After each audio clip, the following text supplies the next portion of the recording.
Yeah. Well, thanks everybody. That was great, Mark. And my name is Brian Mann, and a lot of you know me, but I want to introduce Natasha Haverty, who's with North Country Public Radio and the Prison Time Media Project. She'll be speaking. We're going to kind of tag team this a little bit. The Prison Time Media Project actually got its start right here in Blue Mountain Lake. I was at a conference about 2 years ago that BMC put on just down the road here, and we got to talking about prisons, talking about the war on drugs, and how that connected very intimately with the North Country and the enormous prison economy that we've developed here over the last 40 years. So I want to introduce you to a guy who shaped all of our lives. Nelson Rockefeller, of course, one of the great architects of the modern Adirondack Park, in the sense that he created the Adirondack Park Agency, the State Land Master Plan, the Private Land Use and Development Plan, all the landscape physically that you see as you camp here, live here, drive through here. He's really one of the visionaries behind this, but he's also one of the architects of our economy as well. And I want to just play you a little bit of what he had to say.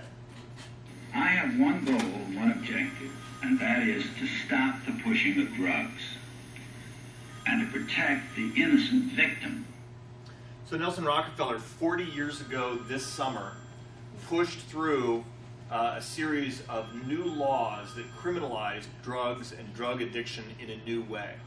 He was responding to a massive heroin epidemic that was devastating communities in New York City. What this did, and he had no idea what the unintended consequences of this would be, is it generated a huge surge in the number of people incarcerated in our state prisons. This idea sort of went viral later and led to the great era of mass incarceration in the United States. And of course, that meant we had to build a lot of prisons. And a lot of those prisons wound up being constructed right here in the Adirondack Park or on the immediate periphery of the Adirondacks, so that at this point in time, the largest single employer in the Adirondack North Country is the Department of Correctional Services from New York State, right? And so this is a fact about the park and about the North Country that we felt that people needed to learn more about. So for the next little bit, I'm going to hand it over to Tasha.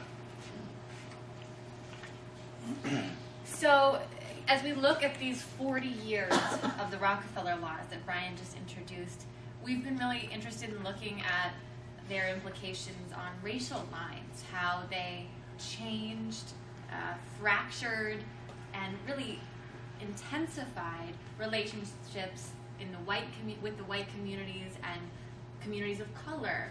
But we're also really interested in the new connections that these laws created between rural communities and urban communities.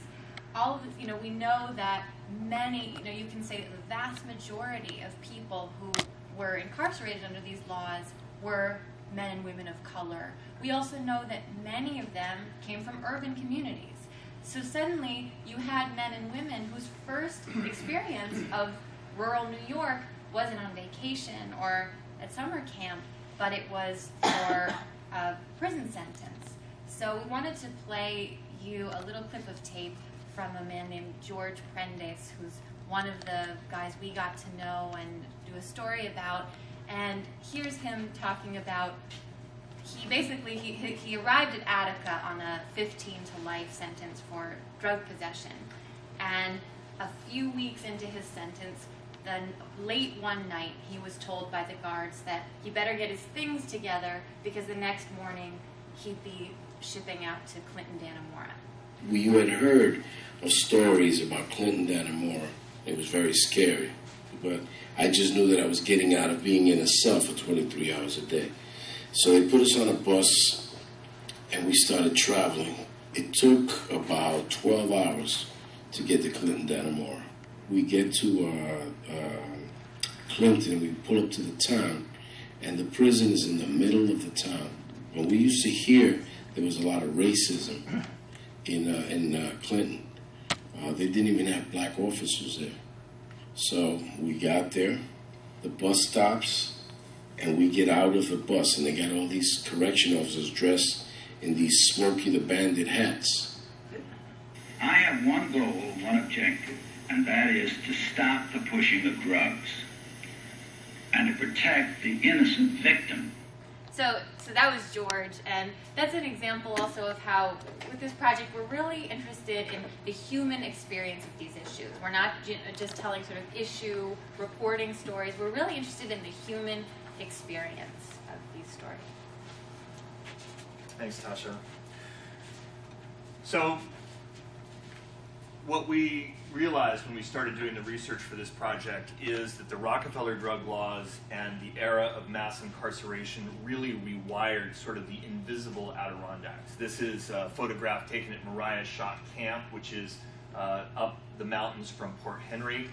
Like Clinton Dannemora, this is one of the correctional facilities inside the park. And as Tasha says, this is the experience of the Adirondacks that many people of color, many urban people in New York State and urban people, because of the federal prison here from around the U.S., have of this part of New York that we all love so much.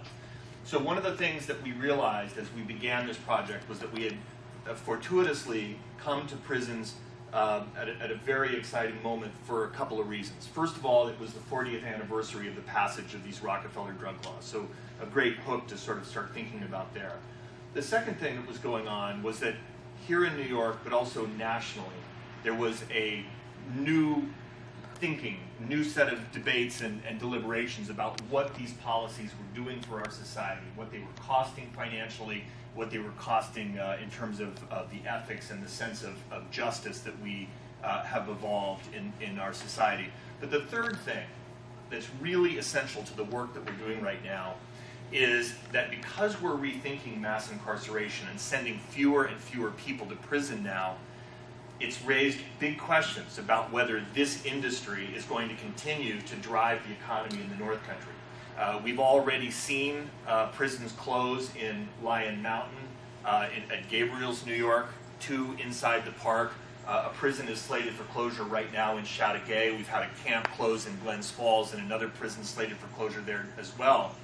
So while this is a moment to be talking and thinking about what's happening to these men, another big debate that we've really taken up is what happens to this Adirondack economy going forward when we stop trying to build jobs around correctional facilities. What's next for these small rural towns that really for 40 years since Nelson Rockefeller was governor, you know, this has been the big bet. This has been the big economic play that we've made here in the North Country. So, you guys know North Country Public Radio is our home base, and it's an amazing station, but it's also a small rural station, and they're our partner, they're our home, but this project is really a national project, and as Brian touched on, we're catching our country at a really exciting moment in this conversation that's kind of been unleashed. I mean, you guys heard our Attorney General speak just last week. People are sort of opening up to this bigger conversation of what do these laws mean, what have the effects been. So we've really felt that on the national level in that these stories are getting national play. Brian was on Point, a show maybe some of you guys know, Tom Ashbrook on Point.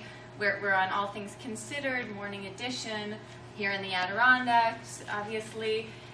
And we've been able to leverage these relatively humble resources that we have from our home station to get a lot of coverage and to reach our whole country and engage with all of these platforms.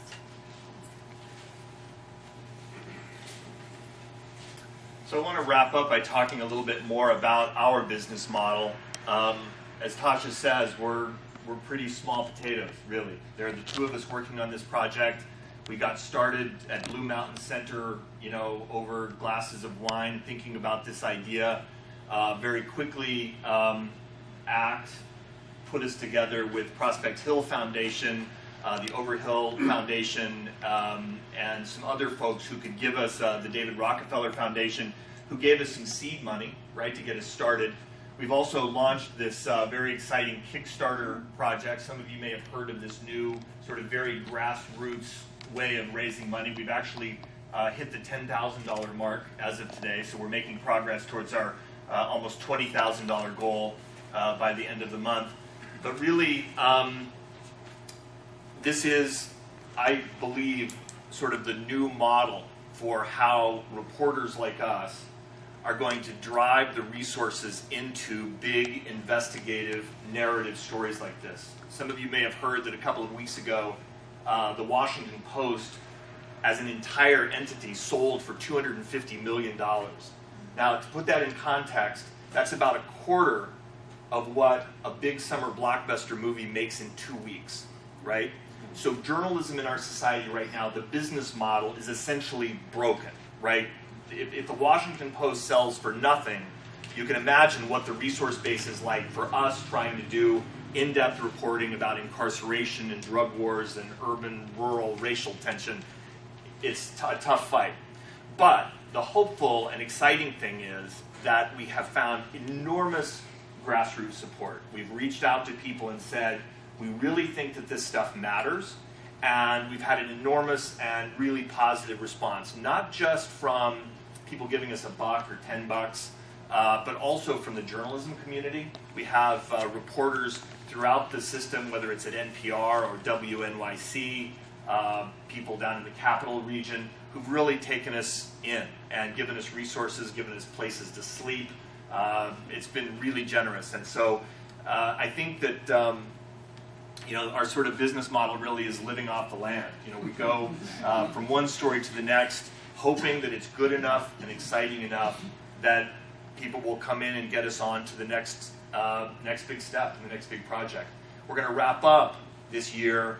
I want to talk just briefly about where we go from here. We've just done a big investigative piece about the way the African American community viewed the drug war through this 40-year period, kind of some surprising stuff that we found there. I encourage you to check it out online at ncpr.org. A couple of the big stories that we're going to do as we go forward. Tasha has a beautiful piece about the fact that so many people are in prison now that more and more people are dying in prison of old age. And so there's actually a remarkable hospice program in New York State and Vermont to care for elderly inmates. We're also doing a really powerful investigative piece about the use of solitary confinement, which many of you may know that our prison here in the North Country is the repository for most of the solitary confinement cells in New York State. And there is a profound ethical debate underway right now about our use of solitary confinement, the value of that for incarceration, and also the harm that it's doing to many inmates, especially those who are mentally ill. So a lot of work still to be done through the course of the next 4 or 5 months, and one story and one $10 donation at a time will get there. So let me call Tasha back up, and we've got just a couple of minutes for a few questions.